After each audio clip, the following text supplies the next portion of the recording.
हरे कृष्ण। ओम नमो भगवते वासुदेवाय। ओम नमो भगवते वासुदेवाय।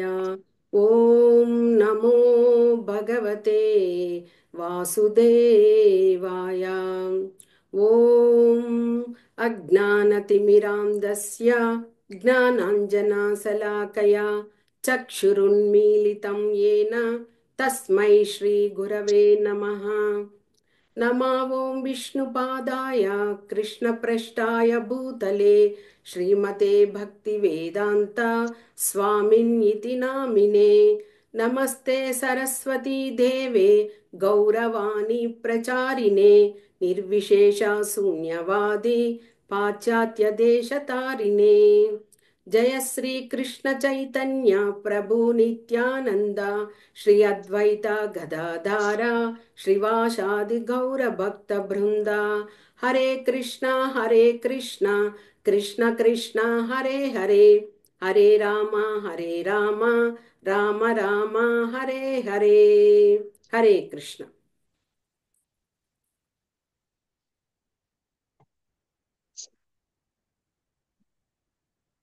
ఈరోజు మనము కీర్తనలు కీర్తనలలో శ్రీ శ్రీ శిక్షాష్టకం గురించి తెలుసుకుంటున్నాము.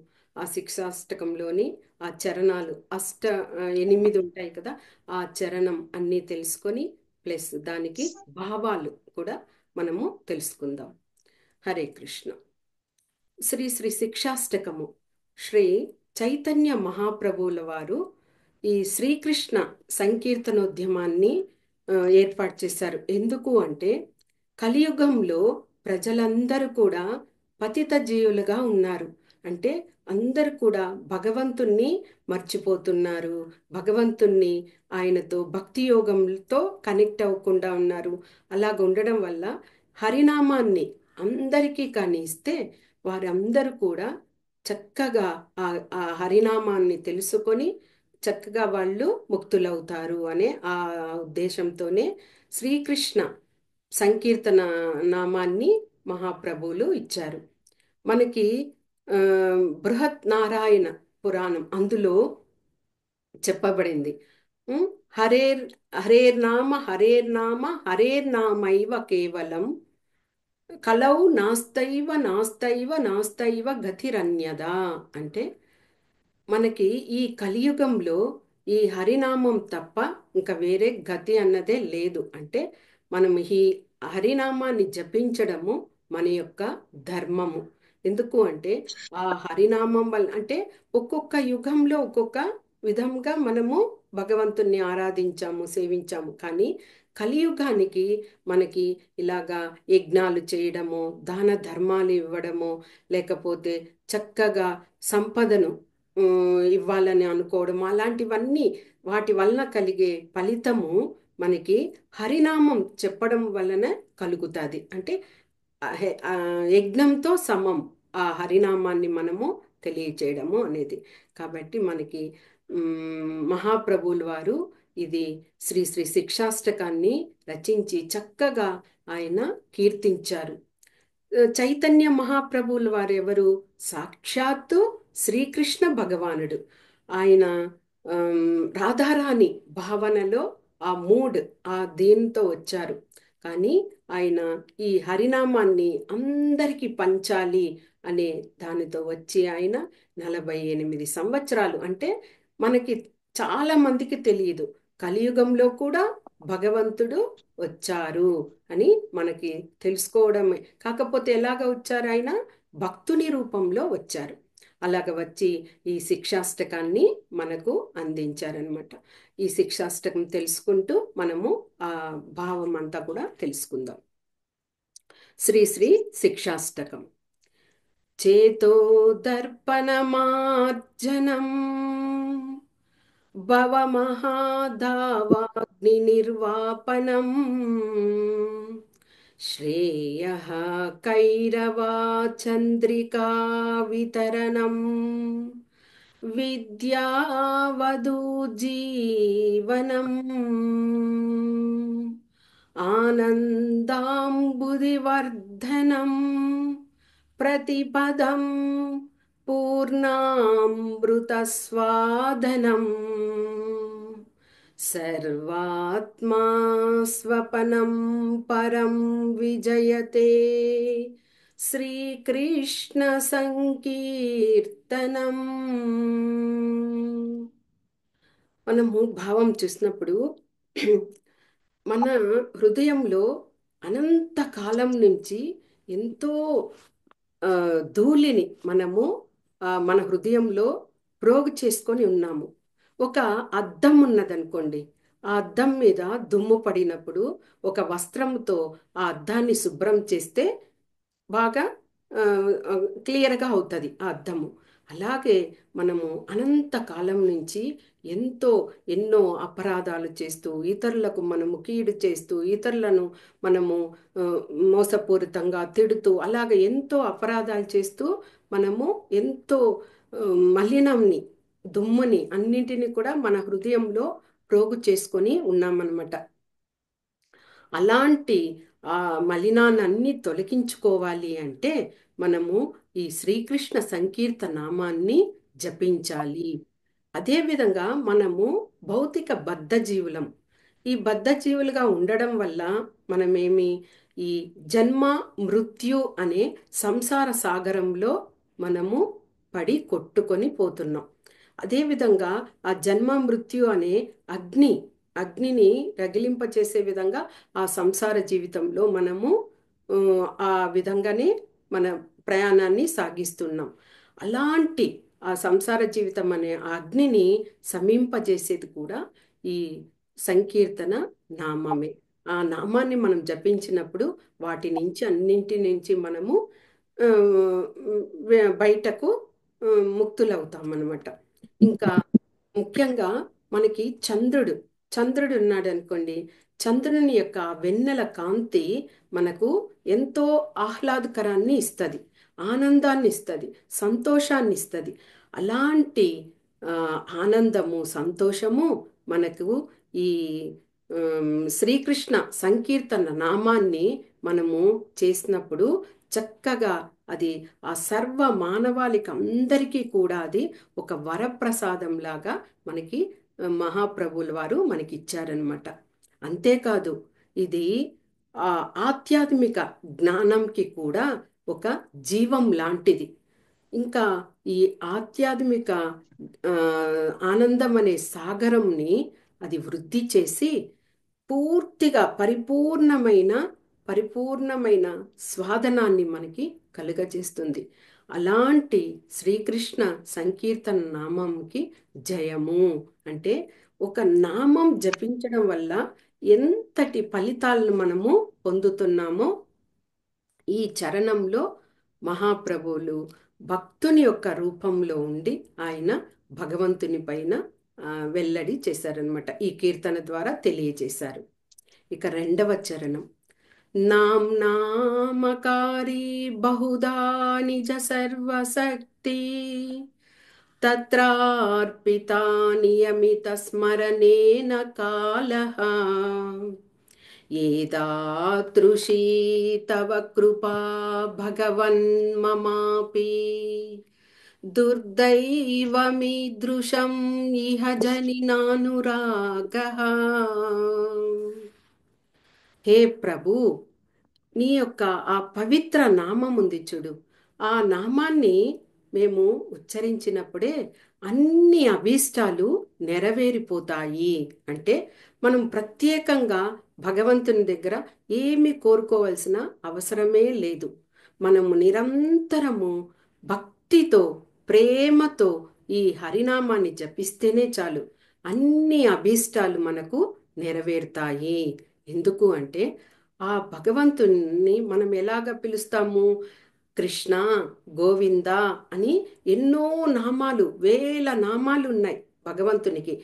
అలాగ వేల నామాలతో ఆయన్ని కీర్తించినప్పుడు ఆ నామాలలో భగవంతుడు ఆ శక్తిని అంతా పొందుపరుచున్నాడు ఆ నామాలలో.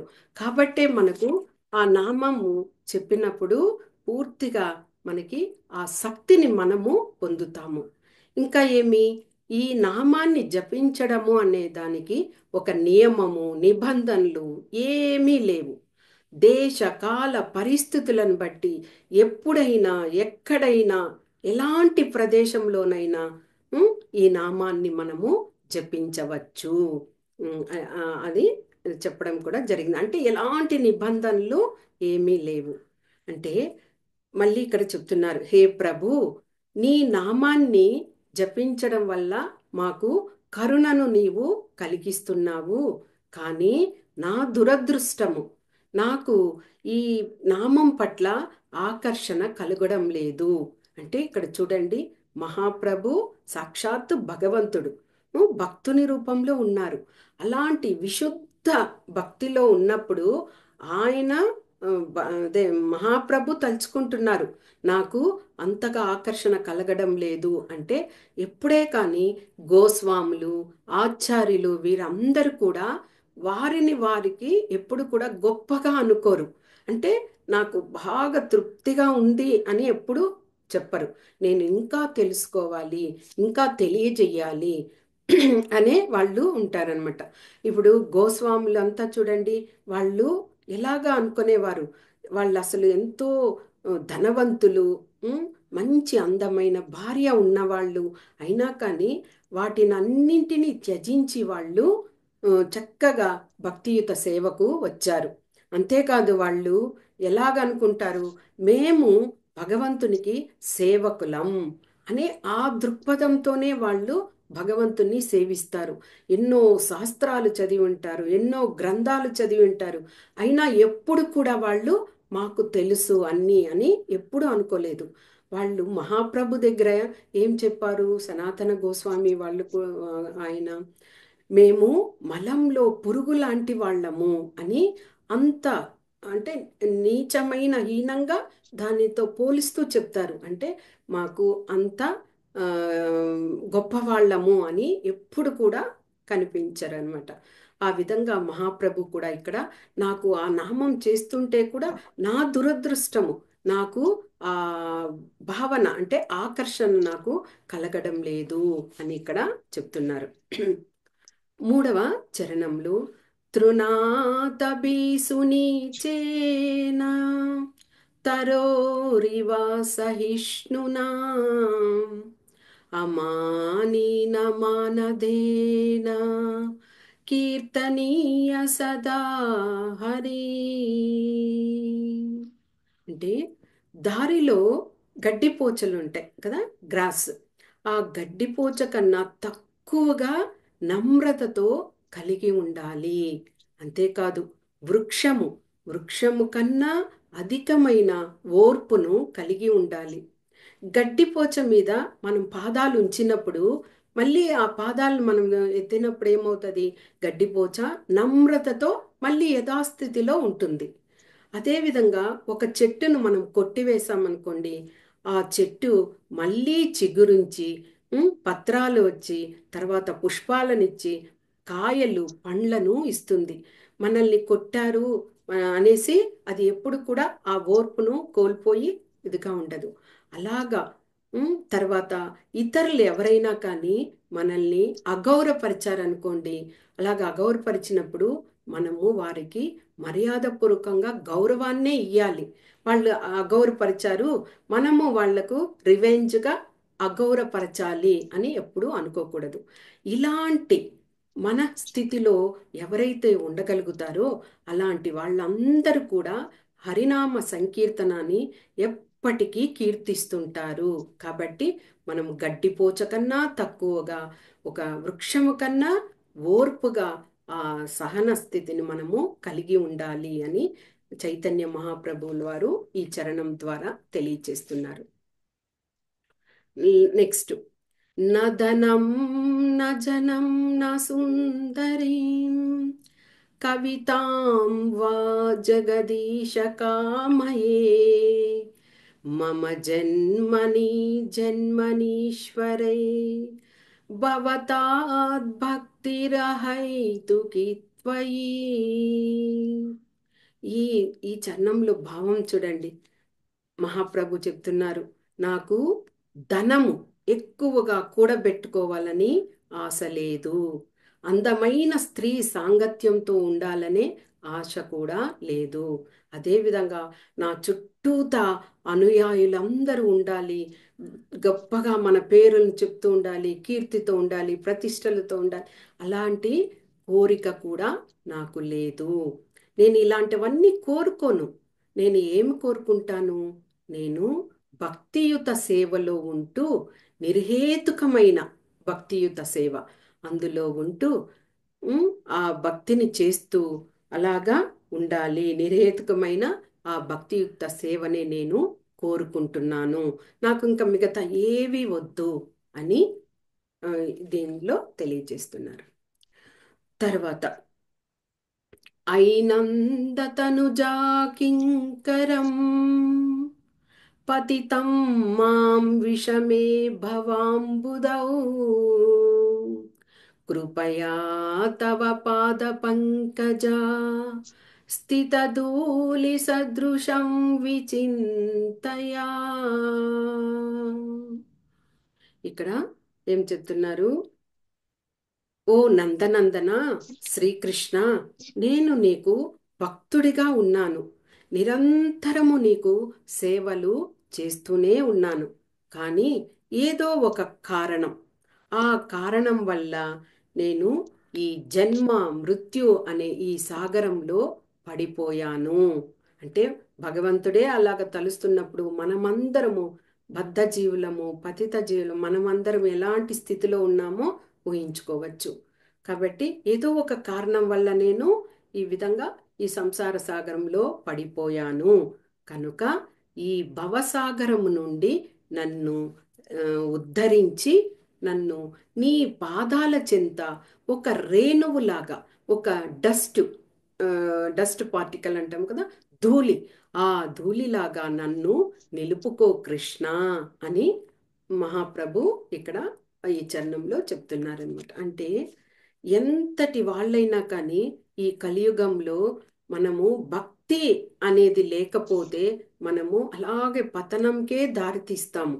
కనీసం కొద్దిగానైనా ఆ భక్తిలో మనం ఉన్నప్పుడు ఏమవుతాము? మనము పురోగతిని సాధిస్తాము. కనీసం అలా భక్తి చేస్తూ పతనమైతే కూడా భగవంతుడు మళ్ళీ మనల్ని పైకి అందించుకుంటారు. అంటే ఇన్ని రోజులు వీళ్ళు భక్తి చేస్తూ ఉండి ఇప్పుడు కాస్త పతనమయ్యారు. అయినా ఆ భక్తి చేసిన క్రెడిట్ అలాగే ఉంటది కదా, ఆ ఫలితాన్నైనా మనకి భగవంతుడు ఇస్తారు. కాబట్టి భక్తి అనడము, భగవంతునితో కనెక్ట్ అవ్వడము, ఆ సేవలో ఉండడము అనేది చాలా ముఖ్యమైన విషయం అన్నమాట. నయనం గలదశ్రుధారయా వదనం గద్గద హృదయా గిరా పులకైరునిచితం వపుః కదా తవ నామగ్రహణే భవిష్యతి. ఇక్కడ ఇంకా కొద్దిగా కాస్త ఎక్కువగానే మహాప్రభు చెప్తున్నారు. ఎలాగంటే, హే భగవాన్, హే కృష్ణ, నీ నామాన్ని నేను ఉచ్చరిస్తున్నప్పుడు, నీ నామాన్ని నేను పలుకుతున్నప్పుడు ఎప్పుడు నా కళ్ళ వెంబడి నిరంతరమైన ఆ ప్రేమ బాష్పాలు ఆ, వస్తాయి అని ఇక్కడ భగవంతుణ్ణి వేడుకుంటున్నారు. అంటే నీ నామాన్ని చెప్పేటప్పుడు నాకు ఎప్పుడు ఇలాంటి ఆనంద బాష్పాన్ని నాకు వచ్చి నేను ఆనందపడతాను. అలాగే నీ నామాన్ని ఉచ్చరిస్తున్నప్పుడు ఎప్పుడు నా గొంతు గద్గదమైపోయి నా శరీరము రోమాంచకమవుతుంది అని ఇక్కడ భగవంతున్నే ప్రశ్నిస్తున్నాను. నాకెప్పుడు ఇలాంటివన్నీ కలుగుతాయి అని. అంటే ఒక విశుద్ధ భక్తుడు ఉన్నాడు అనుకోండి, అలాంటి భక్తుడు ఒక హరినామం జపం చేస్తుంటే కూడా ఆయన కళ్ళ వెంబడి అశ్రుధారలు వస్తాయి. ఎందుకంటే భగవంతుని ఆయన రూప, గుణ, వర్ణన, లీలలను అలాగే గుర్తు తెచ్చుకుంటూ ఆయన అలాగే నామాన్ని జపిస్తూ ఉన్నప్పుడు ఏమవుతుంది? ఆటోమేటిక్గా మన కళ్ళ వెంబడి ఆ డ్రాప్స్ ఇదవుతాయి అన్నమాట. కాబట్టి అలాగ నాకు ఎప్పుడు అవుతాయి.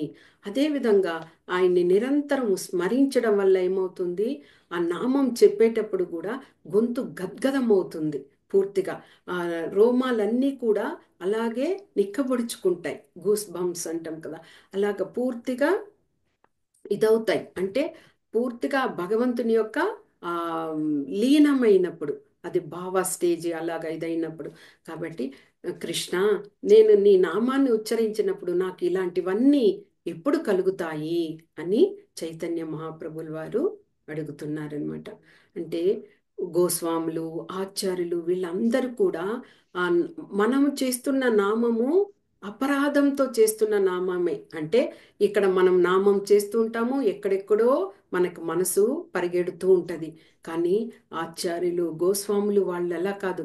ఆ భగవంతుని యొక్క ఆ పాదాల్ని గుర్తు తెచ్చుకొని, ఆ కమల పద్మాలను గుర్తు తెచ్చుకొని వాళ్ళు అలాగే ఉమ్, ఆ తపస్య దీంతో వాళ్ళు ఆ నామాన్ని జపిస్తారు. కాబట్టి వాళ్ళకి ఇలాంటివన్నీ జరుగుతాయి.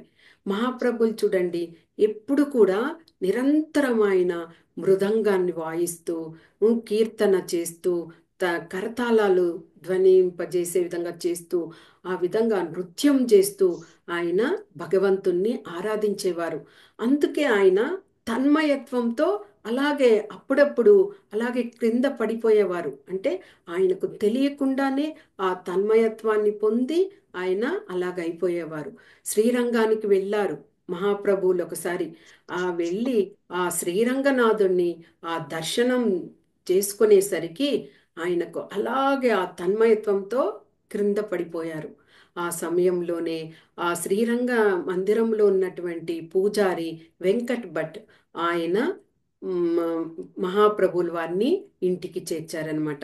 ఆయన యొక్క కుమారుడే షడ్ గోస్వాములలో ఒకరైనటువంటి గోపాల భట్ గోస్వామి.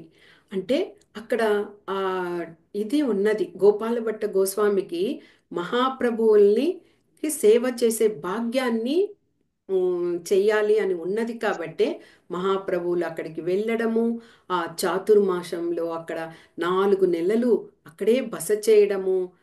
చిన్న పిల్లవాడైన గోపాల భట్ట గోస్వామి ప్రభువుల యొక్క సేవను తీసుకున్నారు. గోపాల భట్ట గోస్వామి ఆ విధంగా ఒక భక్తుడు అయిన వారికి ఆ విధమైనటువంటి ఆ భావము, ప్రేరణ ఇదవుతుంది. నెక్స్ట్, యుగాయితం నిమిషేన చక్షుషా ప్రావృషాయితం శూన్యాయితం జగత్సర్వం గోవింద విరహేణ మే. ఇందులో ఇంకా ఎంత బాగా చెప్తున్నారు చూడండి. ఓ గోవిందా, ఉమ్, నీ వియోగము అనుభవించుచూ ఉండడం వల్ల నాకు ప్రతి నిమిషము ఒక యుగంలాగా గడిచిపోతుంది. మనం ఎప్పుడైనా ఒక నిమిషం అంటే మనము సమయాన్ని వ్యర్థం చేయడానికే చూస్తాము.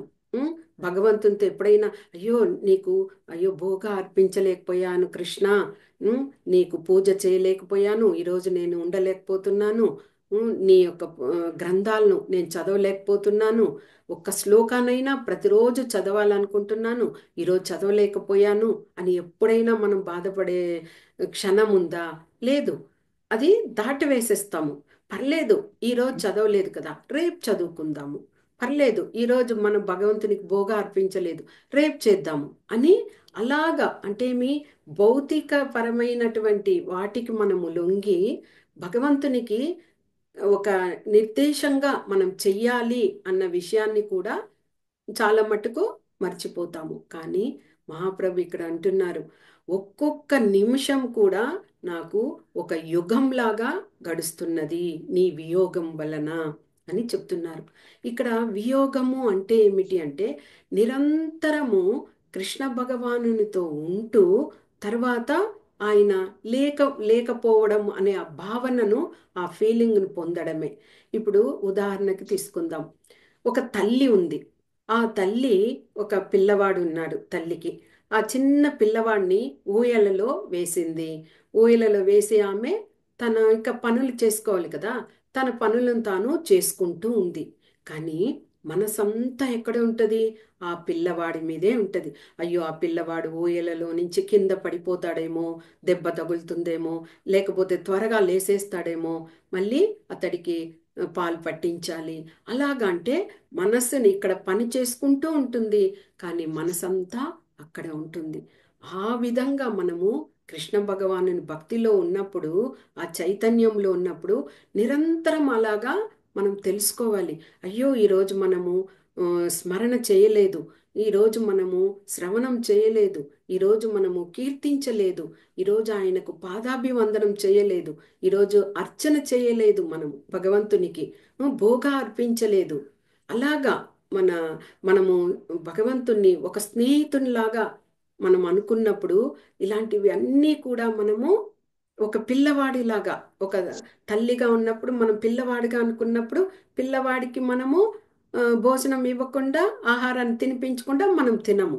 అదేవిధంగా భగవంతుని మనం పిల్లవాడు అనుకున్నప్పుడు, భగవంతునికి అన్నీ చేసిన తర్వాత మనము తర్వాత ఆ ఆహారాన్ని మనం తీసుకుంటాం. ఆ విధంగా ఆ ధ్యాస, తల్లికి బిడ్డకు ఉన్న బంధము ఎలాగుందో అలాగ మనము భగవంతుణ్ణి కూడా నిరంతరము తలుచుకోవాలి. ఆ చింతనతోనే ఉండాలి. ఇంకొక ఉదాహరణ తీసుకుంటే, ప్రేయసి ప్రియులు ఉన్నారనుకోండి. వారు ఏదో ఒక కారణం వల్ల విడిపోయారు. అప్పుడు వాళ్ళు ఎలాగుంటారు? నిరంతరము ఒకరి ఒకరికొకరు తలంపులతోనే ఉంటారు. ఎప్పుడు వెళ్ళి కలుసుకోవాలి, మాట్లాడాలి, తప్పొప్పులను సరిదిద్దుకోవాలి అని నిరంతరం ఆ తలంపులతోనే ఉంటారు. అదేవిధంగా మనము భగవంతుని కూడా తలంపులు, ఆ తలంపులతో అంటే ఒక స్నేహితుడుగా, ఒక పిల్లవానిగా మనము ఆ విధంగా భగవంతుని తలుచుకున్నప్పుడు నిరంతరము ఆయనకు చేయవలసిన సేవలన్నీ చెయ్యాలి, నేను చేయలేకపోతున్నాను అని ఎప్పుడైతే మనం బాధపడతామో, దుఃఖిస్తామో, ఆ దుఃఖము, ఆ బాధే ఆనందాన్ని ఆయనకు భగవంతునికి చేసినప్పుడు ఆనందాన్ని, సంతోషాన్ని ఇస్తుంది. మనకి భగవద్గీతలో కూడా చెప్పి ఉన్నారు కదా, ఎవరైతే నన్ను ఈ సర్వ లోకాలకి మూలకారకుడు అనుకొని, యజ్ఞానికి భోక్త అనుకొని, దేవతలకందరికి నేను ప్రభువు అనుకొని, జీవులకందరికి నేను పోషకుడు అనుకొని అలాగా తెలుసుకుంటారో, అలాంటి వాళ్ళు సంతోషంగా, ఆనందంగా ఉంటారు అని చెప్పడం జరిగింది. అంటే మనము ఆ విధంగా భగవంతుణ్ణి పూర్తిగా, సంపూర్ణంగా మనము తెలుసుకోగలగాలి. ఏదిచ్చినా భగవంతుడే మనకిచ్చాడు. అలాంటప్పుడు మనం భగవంతునికి సమర్పించకుండా దాన్ని తీసుకుంటాము అంటే అది ఎంత పాపము మనకి. ఆయన ఇచ్చింది ఆయనకి ఇవ్వకుండా మనమే దాన్ని అనుభవించడం అనేది అది 100% సరి అయిన విషయం కాదు. కాబట్టి ఇవన్నీ మనము అప్లై చేసుకోవాలి జీవితంలో. అంటే ఒక విషయం తెలుసుకున్నాము అంటే దానికి ఇక మళ్ళీ మనము తావివ్వకూడదు, మళ్ళీ తప్పు అపరాధం చేయడానికి అలాగా. తర్వాత ఇక్కడ ఆ విధంగా ఇంకా ఈ జగమంతా కూడా నాకు శూన్యంగా ఉన్నది అని ఇక్కడ చెప్తున్నారు. చివరి చరణం. ఆశ్లిష్య వా పాదరతాంబినస్తు మాం అదర్శనాన్ మర్మహతాం కరోతు వా యతా తథా వా విదధాతు లంపటో మత్ప్రాణనాదస్తు స ఏవ నా పరః.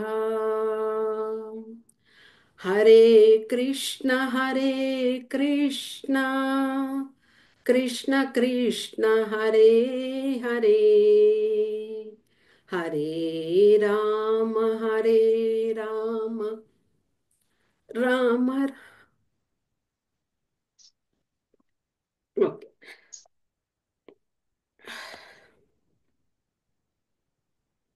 ఓకే. ఇందులో ఏం చెప్తున్నారంటే, శ్రీకృష్ణుడే నాకు ప్రభువు అంటే, ఇంకా ఆయన చెప్పడం ఫైనల్గా ఏమంటే, అన్యమైన ప్రభువుని నేను ఎరుగను. ఉం. ఇక అన్యమైన ప్రభువును నేను ఎరుగను అంటే, ఆయన ఆ శ్రీకృష్ణ భగవానుడు నన్ను ఆలింగనం చేసుకుని చక్కగా నాకు ఆనందాన్ని కలిగించినా పర్లేదు, లేదా నాకు ఆయన దర్శన భాగ్యాన్ని ఇవ్వకుండా నన్ను కృంగదీసినా కూడా పర్లేదు. నాకు ఆయనే ప్రాణనాథుడు అని ఇక్కడ చైతన్య మహాప్రభు చెప్తున్నారనమాట. అంటే ఆయన నాకు కష్టం ఇచ్చినా పర్లేదు, సంతోషంగా నన్ను ఆ, చూసినా పర్లేదు, ఆయనే నాకు ప్రాణనాథుడు. ఉం, ఏది చేసినా కానీ భగవంతునికే ఆ అర్హత ఉంది. నా పట్ల ఆయన ఏం ఏ విధంగా ప్రవర్తించినా కానీ ఉం, ఆ ఇది ఆయనకే చెల్లుతుంది. ఎందుకు అంటే ఆయన ఆరాధనీయమైన ప్రభువు. ఆయన్ని మనమందరము ఆరాధించాలి. అదే కాకుండా ఆయన సర్వ స్వతంత్రుడు అనమాట. కాబట్టి అలాంటి ఆయనను మనము నిరంతరము భక్తితో సేవించాలి అని సాక్షాత్తు కృష్ణ భగవంతుని రూపమైనటువంటి చైతన్య మహాప్రభులు వారు ఆ చివర ఆ శ్లోకంలో ఆయన అంత చక్కగా వివరించారు. అంటే ఏమి, నువ్వు నన్ను అంటే ఏమి, ఎప్పుడైతే మనము ఒకరికి ప్రేమకు దాసులమైపోతామో అలాంటి వాళ్ళు మనల్ని ఏం చేస్తే కూడా మనం అది తప్పుగా అనుకోము. ఇప్పుడు మన తల్లి ఉందనుకోండి, మన తల్లిని మనము ప్రేమిస్తాం, తండ్రి కానీ తల్లి కానీ. వాళ్ళు మనల్ని మనం ఒక తప్పు చేసినప్పుడు, మనల్ని కొట్టినప్పుడు మనం దాన్ని అంగీకరించాలి. ఎందుకు అంటే వాళ్ళ తల్లిదండ్రులు అన్న వాళ్ళు ఇప్పుడు అనవసరంగా ఆ, ఇది చేయరు. కానీ అలాంటప్పుడు మనము తల్లి అలా అన్నదని కోపగించుకోకూడదు. అలాగే ఒక భక్తుడైన వాని యొక్క గుణాలు భగవంతునికి తెలుసు. ఈ భక్తుడు ఎలాంటి వాడు అనేసి, కాబట్టి ఆయనకు ఆ అర్హత ఉంది. ఈ భక్తుణ్ణి మనము చక్కగా ఆయనకు భక్తిగా మనము ప్రేమగా ఉండాలి, కరుణనివ్వాలి, లేదా ఈ భక్తుడికి మనము చేయకూడదని ఆయనకు భగవంతుడికి తెలుసు. కాబట్టి ఏం చేసినా కానీ నీకు అధికారం ఉంది అని చైతన్య మహాప్రభులు వారు ఇక్కడ చెప్తున్నారనమాట. ఓకే, ఇది ఇలాగా మనము ఆ కీర్తనలలో ఇలాగా మనం తెలుసుకొని, ఆ సారాన్ని తెలుసుకుని అది మన జీవితంలో అప్లై చేసుకున్నప్పుడు ఒక మంచి విషయాన్ని పొందుతాము. అంటే తెలుసుకొని దాన్ని అనుసరించాలి. అంత చక్కగా భగవంతుడుల రూపమైనటువంటి చైతన్యుల వారే అంత ఫీల్ అవుతూ ఆయన చెప్తున్నారంటే మనం సాధారణ ఆ, జీవులం. అలాంటి మనం కూడా దాన్ని గ్రహించి మనం భగవంతుని యొక్క ఆ భక్తి సేవ చేసినప్పుడు మనకి కూడా భగవంతుని యొక్క ఆ కృప కటాక్షం ఉంటుంది.